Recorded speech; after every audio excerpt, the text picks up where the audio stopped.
ಬಂದವರು ಇಲ್ಲಿ ಬಂದವರು ಅಂತ ಕೇಳ್ತಾನೆ. నమస్తే folks, welcome to my channel. Folks, జీవితంలో ఓటమి అనేది కేవలం ఒక చిన్న సంఘటన మాత్రమే. కానీ ఓటమే జీవితం కాదు. అసలు ఈ మాట చెప్పడానికి గల కారణం toxic movie director Geethu Mohan Das విషయమే. ఇటీవలే యష్ పుట్టినరోజు సందర్భంగా టాక్సిక్ మూవీ టీజర్ ని రిలీజ్ చేయగా అందులో మితిమీరిన హింస, అశ్లీల సన్నివేశాలు ఉండడంతో టాక్సిక్ మూవీ సోషల్ మీడియాలో పెద్ద చర్చకి దారితీస్తుంది. అలా ఒక మహిళా దర్శకురాలైన గీతూ మోహన్ దాస్ ఇంత బోల్డ్ గా ఎలా తీశారంటూ నెటిజన్లు ఆమెను విమర్శిస్తున్నారు.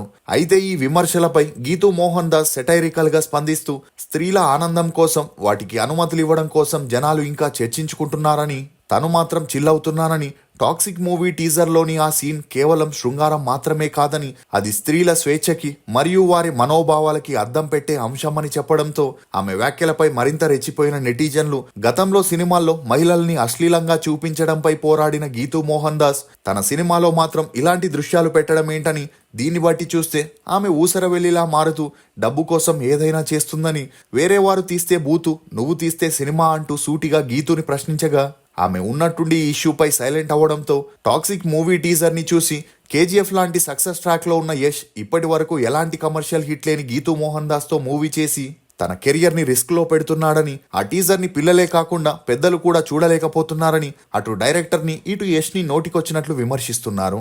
అసలు గీతూ మోహన్ దాస్ ని యాంకర్ అనసూయతో కంపేర్ చేయడానికి గల కారణాలేంటి? గీతూ మోహన్ దాస్ హీరోయిన్ గా సక్సెస్ కాకపోవడం వల్లే డైరెక్టర్ గా మారిందా? అసలు యష్ టాక్సిక్ లాంటి మూవీని ప్రొడ్యూస్ చేస్తూ అందులో యాక్ట్ చేయడానికి గల కారణాలేంటి అని నమ్మలేని నిజాల్ని ఈ వీడియోలో చెప్పడానికి నేను ప్రయత్నిస్తాను. మీరు మాత్రం ఈ వీడియోని పూర్తిగా చూడండి. మావా జస్ట్ 99,000 పెట్టి నెలకు 1,20,000 వరకు అయితే సంపాదించుకోవచ్చు. ఎట్లనో చెప్తా చూడు ఒకసారి. రీసెంట్ గా మన సౌత్ ఇండియాలో చక్కర్లు కొడుతున్న బేబర్ కేఫే వాళ్ళు ఇప్పుడు మన జగిత్యాల్లో కూడా బ్రాంచ్ ఓపెన్ చేశారు. వీళ్ళ దగ్గర స్పెషల్ వచ్చేసి తందూరి చాయ్. దీని మేకింగ్ ప్రాసెస్ వచ్చేసి చాలా అంటే చాలా నేచురల్ గా ఉంటుంది. ఎలాంటి పేపర్ అండ్ ప్లాస్టిక్ వాడకుండా మట్టితో చేసిన పాట్ గ్లాసెస్ మాత్రమే వాడతారు. వీళ్ళ దగ్గర ఒక్క తందూరి చాయే కాకుండా బేబర్ చాక్లెట్ చాయ్, ఇలాచీ చాయ్, గ్రీన్ టీ, బెల్లం టీ, మసాలా చాయ్ తో పాటు మరెన్నో అయితే ఇక్కడ దొరుకుతాయి. జస్ట్ 99,000కే కంటైనర్ తో పాటు సెటప్ మొత్తం రెడీ చేసి ఇస్తారు. ఇక మీరు గానీ మీ దోస్తుగాలు గానీ ఫ్రాంచైజ్ పెట్టాలి అనుకుంటే వెంటనే పైన కనిపించే నెంబర్ లకు కాల్ చేయండి. ఇక మన జగిత్యాల బ్రాంచ్ అడ్రస్ వచ్చేసి bypass road beside HDFC bank. Gayatri alias Geethu Mohan Das. ఈమె 1981 జూన్ 8న కేరళలోని కొచ్చిన్లో ఒక మధ్యతరగతి కుటుంబంలో జన్మించింది. తండ్రి మోహన్ దాస్, తల్లి లత. ఈమెకి అర్జున్ అనే అన్నయ్య కూడా ఉన్నాడు. ఇక ఈమె తల్లిదండ్రులు డాక్టర్ గా పనిచేస్తూ తమ ఇద్దరి పిల్లలకి ఏ లోటు లేకుండా గారాభంగా పెంచారు. గీతూ తన స్కూలింగ్ ని కొచ్చిన్లోని చిన్మయ్ విద్యాలయ స్కూల్లో చదివింది.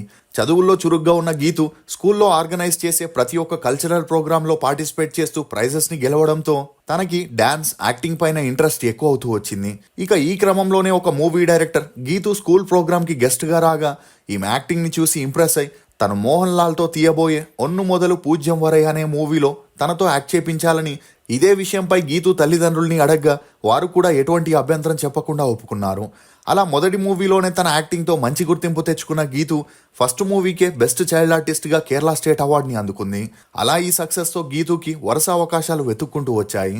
దీంతో సాయం సంధ్య, వేండుం, రారేరాం, ఎన్ బొమ్మే కుట్టి, అమ్మ వాక్కు అని చేయగా ఆ మూవీస్ చేస్తున్న సమయంలోనే అప్పటి వరకు గాయత్రిగా ఉన్న తన పేరుని గీతూ మోహన్ దాస్ గా మార్చడం జరిగింది. అలా చైల్డ్ ఆర్టిస్ట్ గా 15 సినిమాల్లో యాక్ట్ చేస్తూ మంచి గుర్తింపును తెచ్చుకుంది. ఇక అలా యాక్టింగ్ ధ్యాసలో పడి చదువుల్ని నిర్లక్ష్యం చేయడంతో ఈమె తండ్రి ఇకపై యాక్టింగ్ చాలని చదువుపై దృష్టి సారించామని చెప్పి మలేషియాలోని గార్డెన్ ఇంటర్నేషనల్ స్కూల్లో చేర్పించాడు. అలా ఎప్పుడైతే తన ఇంటర్ పూర్తయిందో ఫ్యామిలీ మొత్తం కెనడాకి షిఫ్ట్ అవ్వడంతో అక్కడే తన మాస్ కమ్యూనికేషన్ కోర్సుని కెనడాలోని వెస్టర్న్ కోలిగేట్ ఇన్స్టిట్యూట్లో చదివింది. కానీ ఈమె తల్లిదండ్రులు కూతుర్ని డాక్టర్ చేయాలనుకున్న గీతూ మాత్రం హీరోయిన్ అవ్వాలని డిసైడ్ అవ్వగా తల్లిదండ్రులకి వేరే దారి లేక అందుకు ఒప్పుకున్నారు. ఇక అలా అప్పటికే గీతూ ఫ్యామిలీకి మోహన్ లాల్ తో మంచి పరిచయం ఉన్న కారణంగా తనని 5 ఏళ్లున్నప్పుడే చైల్డ్ ఆర్టిస్ట్ గా ఇండస్ట్రీకి ఇంట్రడ్యూస్ చేసిన మోహన్ లాల్ కి హీరోయిన్ గా చేపించాలని అప్రోచ్ అవ్వగా మోహన్ లాల్ తను యాక్ట్ చేయబోయే లైఫ్ ఈజ్ బ్యూటిఫుల్ అనే మూవీలో గీతూకి సెకండ్ హీరోయిన్ గా ఛాన్స్ ఇచ్చాడు. ఇక ఈ మూవీ 2000 సంవత్సరంలో రిలీజ్ అయి అంతలా ఆడకపోయినా గీతూకి టెన్కాసి పట్టణం, కనక్కి, కక్కే కక్కే కోడివేడి, కృష్ణ, గోపాలకృష్ణ అని 25 సినిమాల్లో సెకండ్ హీరోయిన్ గా యాక్ట్ చేసిన తను అనుకున్నంత నేమ్ గానీ ఫేమ్ గానీ రాకపోవడంతో ఏం చేయాలో తెలియని పరిస్థితుల్లో పడింది. దీంతో తన దృష్టిని తెలుగు మూవీస్ వైపు సారించగా అదే సమయంలో ఉదయ్ కిరణ్తో అబద్ధం అనే మూవీలో హీరోయిన్గా చేయగా ఆ మూవీ 3 భాషల్లో రిలీజ్ అయి ఫ్లాప్ అయింది. దీంతో ఇది చూసి ఈమె తల్లిదండ్రులు ఇండస్ట్రీని వదిలేసి ఏదైనా జాబ్ చేసుకోమని లేకపోతే పెళ్లి చేసుకొని లైఫ్లో సెటిల్ అవ్వమని చెప్పగా గీతు ఏం చేయాలో తెలియని పరిస్థితుల్లో ఉన్నప్పుడే మలయాళంలో సీతా కళ్యాణం మూవీలో సెకండ్ హీరోయిన్గా యాక్ట్ చేసేటప్పుడు అందులో కెమెరామ్యాన్గా పనిచేస్తున్న రాజీవ్ రవి అనే వ్యక్తితో గీతుకి మంచి పరిచయం ఏర్పడి ఆ పరిచయం కాస్త నిదానంగా సన్నిహిత్యంగా మారి వీరిద్దరూ ప్రేమలో పడ్డారు.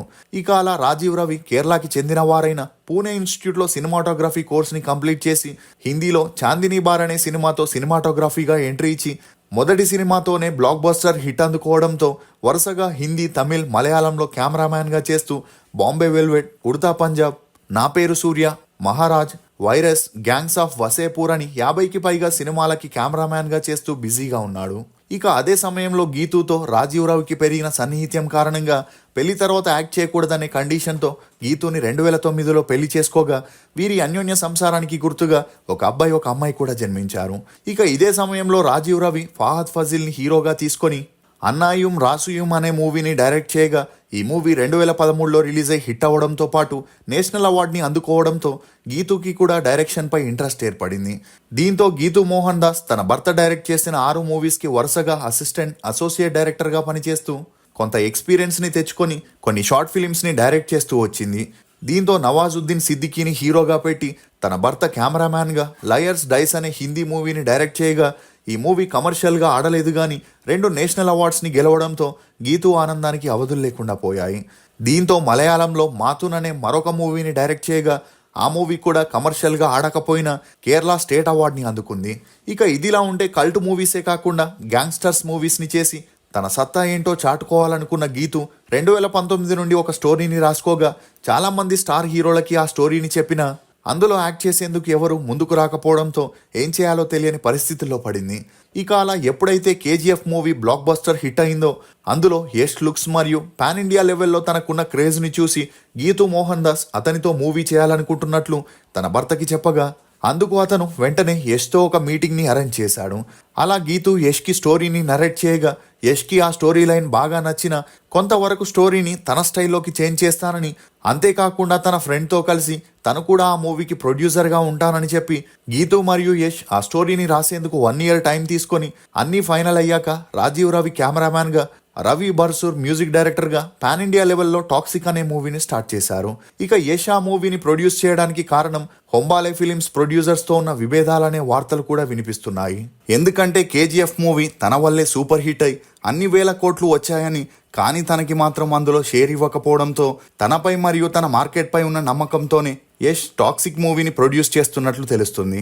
కానీ ఇప్పటి వరకు కమర్షియల్గా ఒక్క మూవీ సక్సెస్ కొట్టని గీతు మోహన్ దాస్తో యష్ మూవీ చేస్తూ తన కెరియర్ని ఎందుకు రిస్క్లోకి పెడుతున్నాడనే వార్తలు కూడా వినిపించగా తాజాగా రిలీజ్ అయిన టాక్సిక్ టీజర్ని చూశాక ఇది ఒక అడల్ట్ మూవీ అని, యష్ లాంటి ఒక పాన్ ఇండియా స్టార్కి చిన్నపిల్లల నుండి పెద్దవారి వరకు ఫ్యాన్స్ ఉన్నారని, అలాంటి తను ఒక మూవీ చేసేటప్పుడు అందరినీ దృష్టిలో పెట్టుకొని చేయాలని, లేకపోతే ఎంత ఎత్తుకు ఎదిగాడో అంతే త్వరగా కిందికి పడిపోతాడని, తమకి టీజర్ అస్సలు నచ్చలేదని చాలామంది సోషల్ మీడియాలో విమర్శల్ని కురిపిస్తున్నారు. ఇక ఈ మూవీ ఒక మహిళా డైరెక్టర్ చేసిందనే వార్తలు బయటికి రావడంతో శ్మశానం వద్ద యష్ ఒక అమ్మాయితో కారులో ఇంటిమేట్ సీన్ తీయడం ఏంటి అంటూ మండిపడుతుంటే రామ్ గోపాల్ వర్మ మాత్రం తన స్టైల్లో గీతు మూవీ చేయడంతో తనని అభినందిస్తున్నాడు. ఇక అలా గీతు మోహన్ దాస్ పై విమర్శలు ఎక్కువ అవడంతో ఈ వార్తలపై స్పందించిన తను మహిళలు ఏం చేయాలనేది కూడా పురుషుల చేతుల్లోనే ఉందని, జనం కూడా ఇంకా అదే ధ్యాసలో బ్రతుకుతున్నారని, తను మాత్రం అదంతా పట్టించుకోకుండా చిల్లవుతున్నానని పోస్ట్ పెట్టడంతో ఈమె మరో అనసూయలా ఉందని తెలుగు నెటిజన్లు మండిపడుతున్నారు. మూవీస్లో అడల్ట్ కంటెంట్ గానీ మహిళల ఎక్స్పోజింగ్ గానీ ఉండకూడదని గతంలో గీతు పోరాడి ఇప్పుడు తన మూవీస్లోనే ఇలాంటి ఇంటిమేట్ సీన్లని పెట్టడంతో తనని అనసూయతో పోలుస్తూ అనసూయ కూడా స్వేచ్ఛ, స్త్రీ స్వాతంత్రం అని చెప్పుకొని ఎక్స్పోజింగ్ చేస్తుంటుందని, వీరిద్దరికీ పెద్ద తేడా లేదనే అభిప్రాయాన్ని వ్యక్తం చేస్తున్నారు. మీరు టాక్సిక్ టీజర్పై ఏమనుకుంటున్నారో మీ అభిప్రాయాన్ని కమెంట్ సెక్షన్లో తప్పకుండా తెలియజేయండి. ఫోక్స్, నువ్వు యుద్ధం గెలిచేంత వరకు ఏ శబ్దం చేయకు, ఎందుకంటే నీ విజయమే ప్రపంచానికి పెద్ద శబ్దమై వినిపిస్తుంది. ఇది ఫోక్స్ డైరెక్టర్, నటి గీతా మోహన్ దాస్ గురించి కొన్ని నమ్మలేని నిజాలు. ఈ వీడియో మీద మీ అభిప్రాయాన్ని కమెంట్ సెక్షన్లో తప్పకుండా తెలియజేయండి. మేము చేసిన ఈ వీడియో మీకు నచ్చినట్లయితే ఒక లైక్ ద్వారా మీ సపోర్ట్ని మాకు తెలియజేయండి. For more interesting videos please subscribe to CR voice. Thank you.